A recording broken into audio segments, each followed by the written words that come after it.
Non, le pendule n'est pas l'œuvre du diable et tout ce qui touche à la divination ne relève pas forcément de ce que l'on croit. Alors reste bien jusqu'à la fin parce que je vais te faire une démonstration d'utilisation du pendule dans les vraies règles de l'art.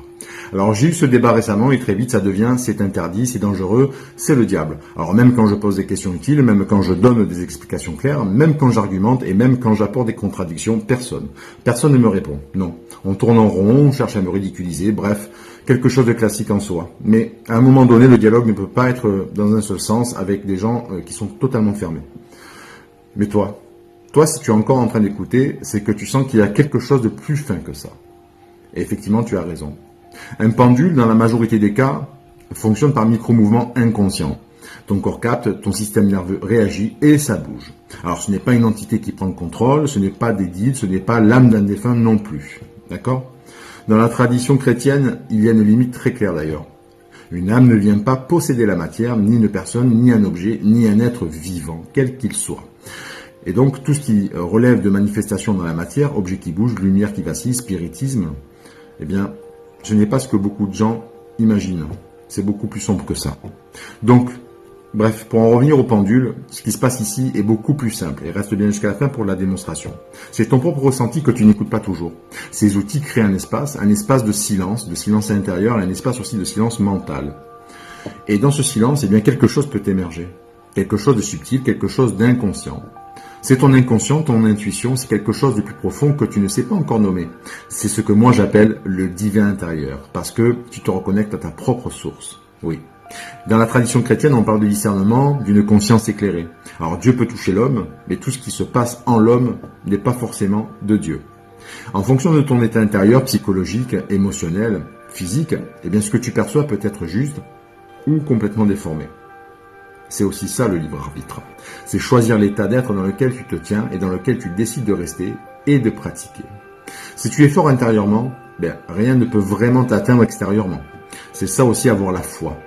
Le problème n'a jamais été l'outil en soi. Le problème, c'est l'état intérieur de celui qui l'utilise et au moment où il l'utilise. Si tu es présent, conscient, eh bien ça devient un miroir clair et limpide. Au contraire, si tu es perdu, ça devient confus et très vite très sombre. Et c'est là que commencent les vrais problèmes. Le danger, c'est pas d'explorer, le danger, c'est de le faire sans conscience, surtout, et sans présence. Et toi, tu cherches vraiment à comprendre ou tu préfères rester sur ce qu'on t'a toujours dit finalement? Dis-moi en commentaire. Maintenant, je vais te montrer comment on utilise un pendule dans les vraies règles de l'art. Donc déjà, je te présente mon pendule. C'est un pendule en goutte d'eau, donc en métal, très simple. Le corps du pendule, la chaînette. Ici, une petite boule que je te montre. Voilà. Qui n'est pas juste là pour faire objet déco, qui a une utilité. Donc comment est-ce qu'on tient un pendule? Alors je vois beaucoup de gens qui tiennent des pendules des fois comme ça. Je vois des gens qui tiennent des pendules comme ça. Donc en enroulant autour du doigt. Je vois des gens qui tiennent des pendules comme ça, donc par la chaîne et par la boule. Alors, concrètement, pourquoi est-ce que je parle de cette boule? Parce que cette boule, elle a une utilité. Tu vas vite comprendre. En fait, comment est-ce qu'on le tient, le pendule? On le tient comme ça, donc à l'envers.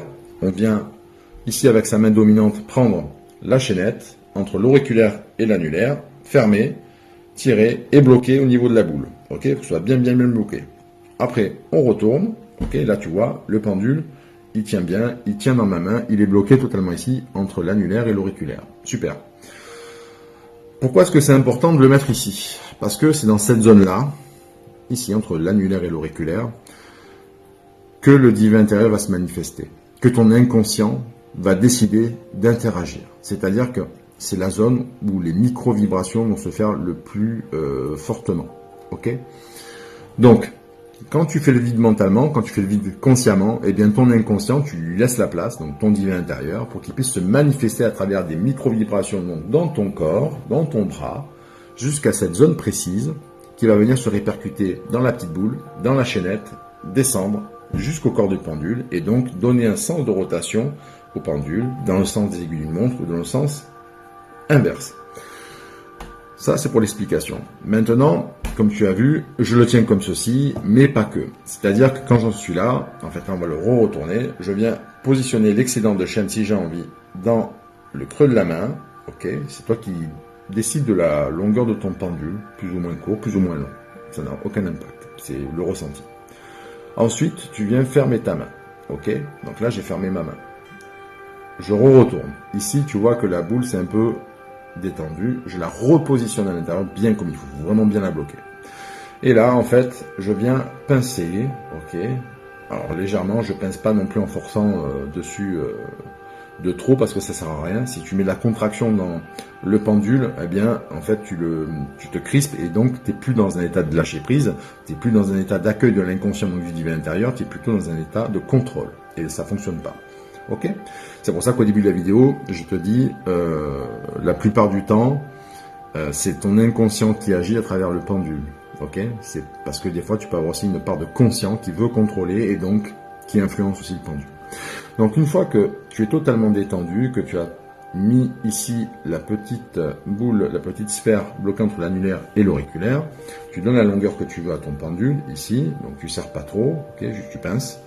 Ici, le poignet est cassé, détendu. On n'est pas comme ça, on n'est pas droit. Ok, on casse, on laisse détendu.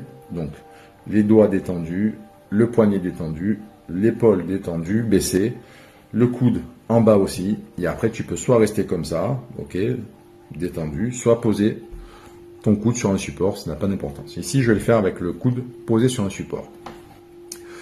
Donc on est totalement détendu. La deuxième importance qu'il y a dans l'utilisation du pendule, c'est de lâcher prise, c'est d'avoir un mental totalement libre. Alors, pour la représentation mentale que je demande d'avoir pour les personnes qui utilisent un pendule, c'est surtout, imaginez-vous que vous avez fait le vide en vous, fermez les yeux, imaginez que vous voyez un livre en face de vous et vous tournez une page, et quand vous tournez cette page, en fait, une page blanche se dessine devant vous.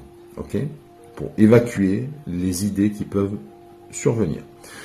Ou bien vous pouvez aussi avoir la représentation en fermant les yeux, et bien pourquoi pas d'un ciel bleu, et puis des nuages qui arrivent et qui passent tout simplement, et vous laissez passer ces nuages pour laisser passer les pensées qui peuvent venir parasiter au niveau du mental.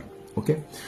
Une fois que vous avez fait ça, que vous êtes en état de lâcher prise, en état de recevoir, de canaliser quelque chose de votre inconscient, de votre divin intérieur, vous allez soit placer votre autre main en face de la personne ou de l'objet dont vous voulez faire l'étude, très simplement, pour capter ce qu'il en ressort, pour avoir un résultat vraiment précis. Ok ? Si c'est pour vous, vous positionnez votre main tout simplement sur vous. Pas plus, pas moins.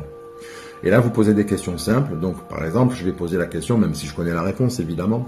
Mais vous donnez aussi, si vous voulez, un petit mouvement de balancement d'avant en arrière, et vous posez simplement la question. Divin intérieur, donne-moi le sens de rotation. Oui, ça répond déjà avant parce que je connais déjà la réponse. Divin intérieur, donne-moi le sens de rotation pour le oui. Émission. Ok. Donc là, on est sur le sens des aiguilles d'une montre. Ok. Divin intérieur, donne-moi le sens de rotation pour le non. Émission. Alors, ce qui va être important, surtout, j'ai oublié de le préciser, c'est de ne pas regarder votre pendule. C'est de regarder derrière le pendule. Votre regard doit se positionner derrière le pendule. Pas sur le pendule, pas sur lui-même. Parce que si vous le faites, en fait, vous ramenez encore une fois au mental. Et là, vous allez très vite vous dire, ça y est, commence à bouger à droite. Ah ben non, peut-être que c'était à gauche. Et en fait, vous allez influencer. Ok ? Donc, très important, placez votre regard après le pendule, pas dessus. Sinon, ça n'a aucun intérêt. Vous pouvez aussi vous servir, si vous voulez avoir plus de réponses précises, de planches de radiesthésie qu'on trouve dans le commerce. Il y a beaucoup de livres là-dessus, donc ça vous trouverez facilement. Voilà. Mais en tout cas, vous avez la méthode pratico-pratique d'utilisation telle qu'elle doit se pratiquer dans les règles de l'art. Donc maintenant, vous n'avez plus d'excuses. Entraînez-vous. Posez des questions, posez-vous des questions, entraînez-vous, donnez une convention mentale à votre pendule pour le sens de rotation du oui, le sens du non. Ça peut être aussi l'inverse de ce que moi j'ai donné à mon pendule. Mais le pendule n'est pas un objet magique. Le pendule ne vous parle pas. D'accord ? C'est votre inconscient. Vous parlez, vous communiquez avec vous-même. Vous reliez juste cette part de divin intérieur que vous avez peut-être en sommeil et que vous n'écoutez pas assez. Si cette vidéo vous a plu, abonnez-vous, likez, partagez et bien sûr revenez pour avoir d'autres explications dans d'autres domaines, ou toujours sur le magnétisme, l'utilisation, pourquoi pas, des baguettes de sourcier et d'autres vidéos à venir. À très bientôt, merci.